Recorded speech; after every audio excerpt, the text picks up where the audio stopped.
Okie Smokies! Well, it's been a while, hasn't it? I have wanted to make a video, tell you about my progress for quite a while. And so this, I hope, is that video.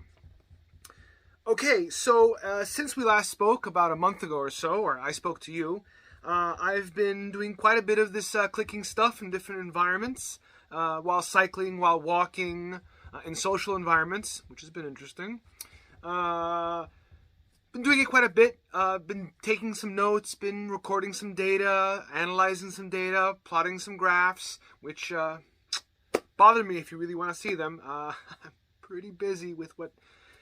Yeah, I'm pretty busy. But anyway, if you really want it, bother me, I'll make it happen.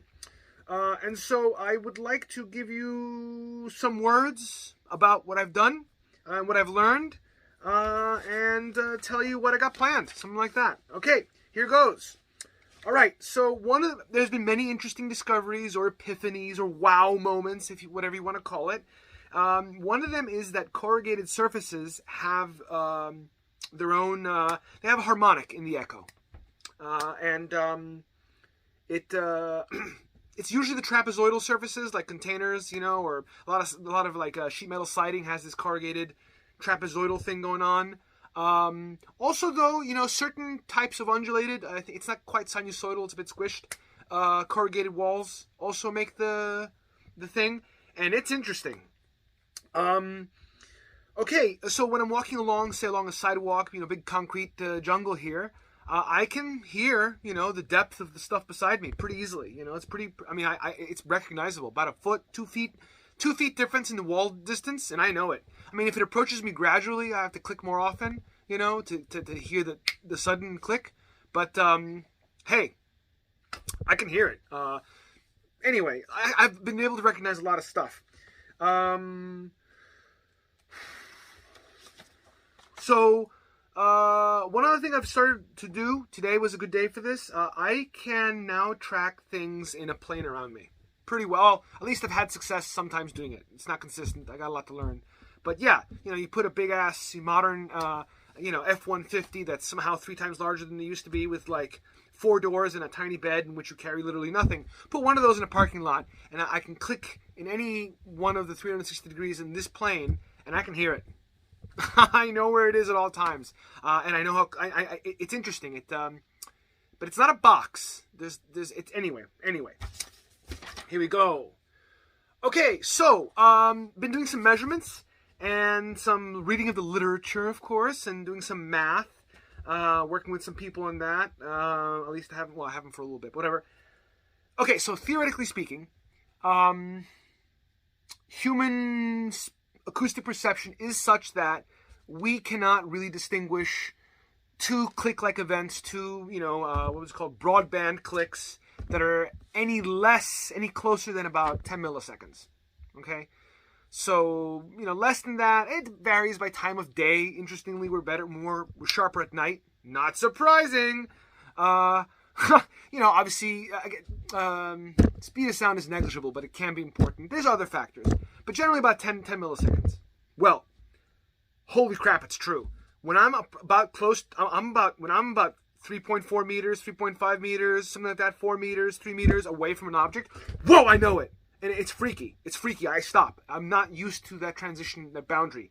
I don't know how to name it every time, but I can hear it. Boom, oh my God, stop. And I open my eyes. It's very, very loud.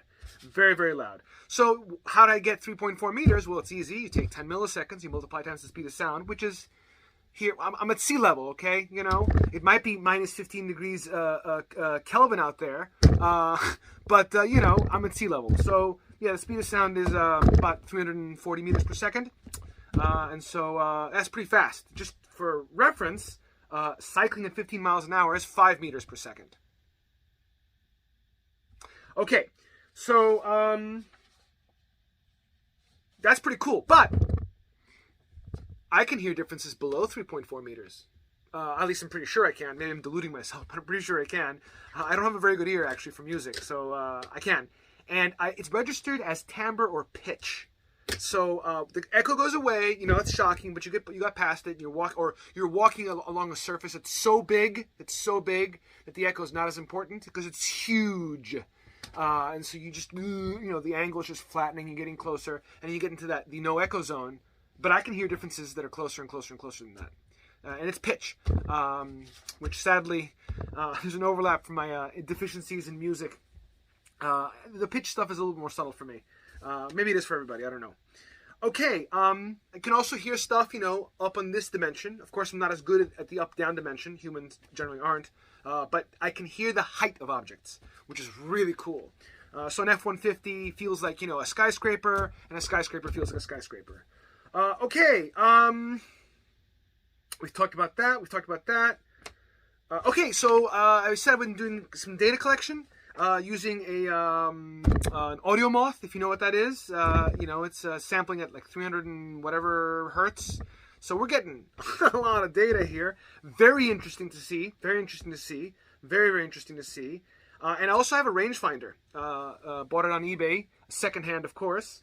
$25. It's amazing the shit we have. Do you realize that I can do trigonometry now? You want to know how tall that mast is? No problem. I have a rangefinder. It's something that basically people are throwing away now. That's the world we live in. All right. That's where I live in a world where a tool I can use to figure out the height of objects that are hundreds of meters away doesn't require some complex, heavy optical equipment I got to lug around, because it's 1720. No, it fits in my hand. Anyway, fantastic. And I've confirmed all that 10 millisecond thing. I've confirmed it and reconfirmed it with the rangefinder and measuring.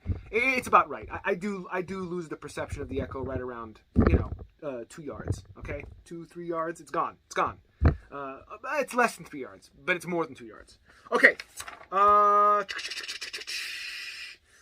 Okie smokies. Next section.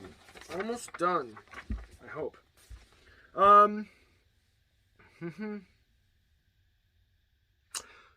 So I mentioned epiphanies, and let me tell you, this is an incredible experience. It's weird. People make fun of me. So I was cycling along the other day, for example, and I'm clicking about every 2 seconds.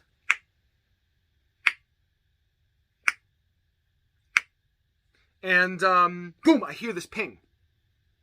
The singing wall, like I told you, the corrugated wall. And I turn, and there it is. I was so focused on the road, just going, I didn't see it. I heard it, though. I heard it. It was there. Doubled my data input, friends. Doubled my data input here.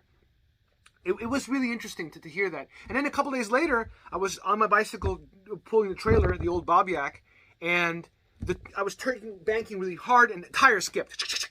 The trailer skipped. And the skipping caused an echo. And the echo had a ping. And I look, and holy shit. If it's not all this, it's the singing wall over there. The first one I discovered, I'd forgotten about it. I wasn't clicking while cycling that day. And boom, there it is. It's just right there. And you know it, you hear it. And so you develop this sense for the world around you that you didn't really have before. But that's not entirely true. Because, I'm a mammal. You're a mammal, I assume.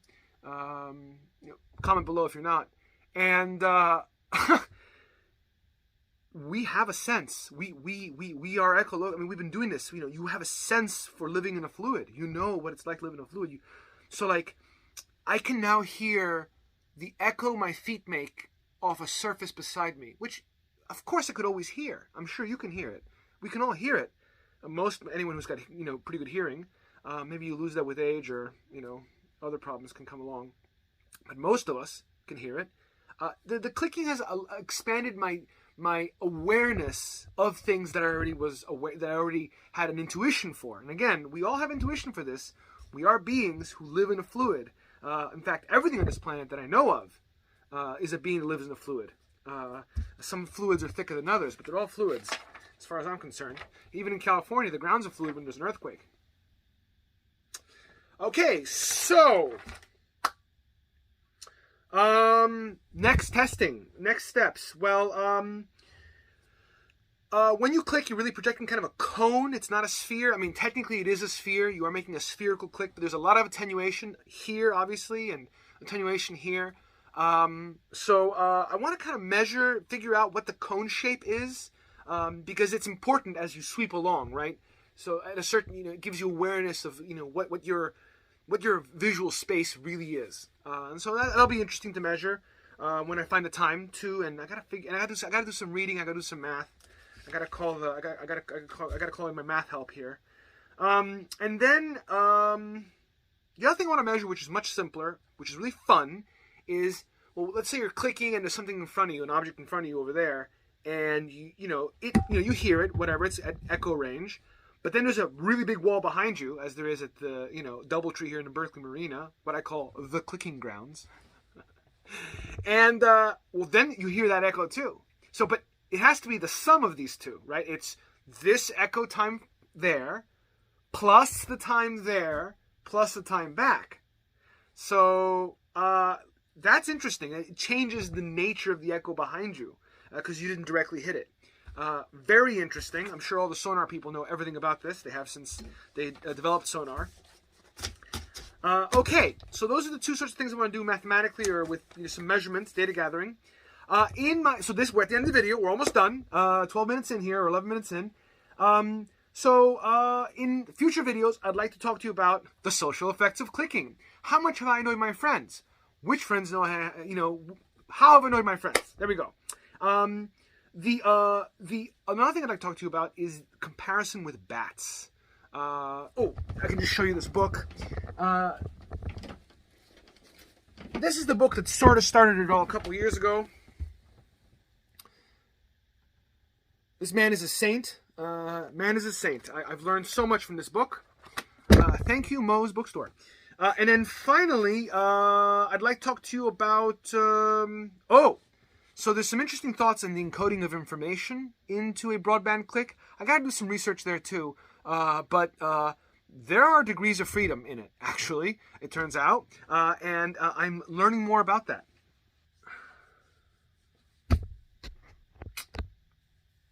Okay, so I've also been going up to blind people, or people walking around, maybe not blind, people walking around with white canes. Been going up to people walking with white canes and asking them if they've heard about this echolocation clicking thing and what their thoughts on it are. And it has been quite interesting. Spoken to about maybe 7-8 people now. So an informal survey. Okay, here we are. We're at the very end. What would you like to know about? What questions do you have? Have you been trying to click? Have you had any success? Do you have any thoughts on human echolocation or echolocation in general? And finally, engage me below if you have any interesting apportations to make. Thanks. Goodbye.